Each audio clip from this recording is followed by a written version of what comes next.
The great state of Texas, one of the most bountiful states in the nation. With more than 130 million acres of fertile farmland, our state produces almost 1 billion pounds of produce, leading the nation in production of grapefruit, cabbage, and watermelons. And yet, despite our abundance, there are still more than 4.5 million Texans who are experiencing food insecurity. But food insecurity isn't just about hunger. When children go to school hungry, they can't learn. When a child can't learn, he or she can't reach their full academic potential. That's terrible for that individual, but it also undermines our economic competitiveness as a state. Tell me this, what child should go without eating? None. Who's ready to feed some kids?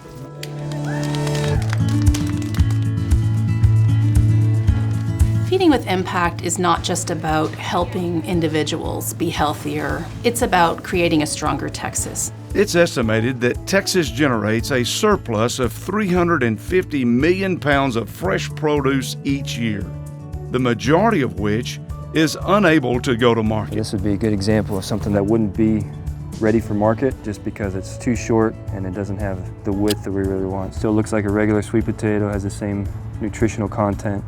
In 2015, Feeding Texas began a strategic initiative called Feeding with Impact. The goal?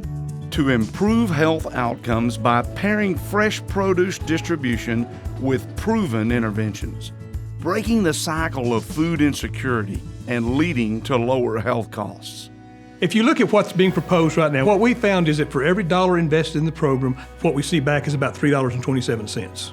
About half of that, $1.65 of that is healthcare cost savings. And there's no issue right now the state's grappling with more than the spiraling cost of healthcare. To accomplish this goal, Feeding Texas needs to significantly increase the amount of surplus produce rescued and redistributed through its network of 21 food banks. We are in a food desert. We don't have the ability to grow a lot of food around us or large quantities of food. Feeding with Impact gives us the ability to be able to provide healthy food to those people who desperately need it. One of the most powerful things that goes along with that is education. We can give people a cucumber, but if they don't know what to do with it, then it's not any good. How do you cook with it? How do you keep it longer? How do you introduce it to your children? Because some kids have never been exposed to an eggplant. So how do we expose them to that? How do we do education? The policy that we try to push on these kids is eat the rainbow. That's one of their lessons, is eating the rainbow. So if it's got a color to it, we're eating it. What we really try to push the produce is the pharmacy, that food has got to be their medicine. So are you feeling sad? If you're depressed today, let's go eat a banana, because bananas can help with depression. You got some testing coming up? Start eating some blueberries, because blueberries are a brain food. We know that when we give somebody a bag of produce that we're meeting their immediate need. But when we combine that fresh produce with a Feeding with Impact program, we're looking to create a lasting change in the families that we see. We are taking an immediate situation of desperation, we are satisfying that situation through hunger relief, but then we're also giving that family the skills that they need to eat better and to be healthier in the long run.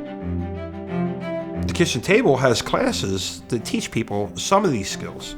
I chose a head of cabbage because I can get some ham from the protein section there and use it to make ham and cabbage, and that makes a whole meal for my family. But the cabbage is going to go a lot further than just the strawberries are.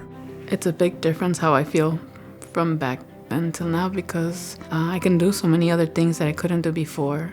When I was going through the weight problem and I was going through a lot of issues, you take the food and you just grab it and eat it. And usually what I had was junk food and sodas or stuff that wasn't good for me. Now I think about it. With Zumba, I lost about 78 pounds. During that first week, my body ached and it hurt, but I couldn't stop going. I enjoyed it so much. And slowly people started telling me, "You're losing weight. How are you doing it?"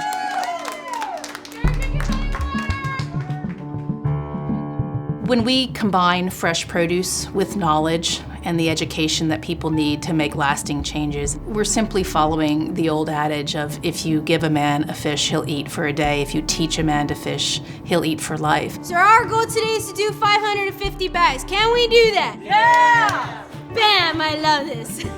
If you look at what's being proposed right now, when you translate that into the entire economy, it creates an ultimate impact of about $1.3 billion to the economy and over 13,000 jobs. So that's a very large impact from a relatively small expenditure. Feeding with impact means the difference between hunger and nourishment. It's the difference between illness and health. It makes the difference between uncertainty and stability. The effects are huge from this. And if you do just a little bit to prevent it, then you can make remarkable strides in making a much more cost-effective system, not to mention a much better and more humane system.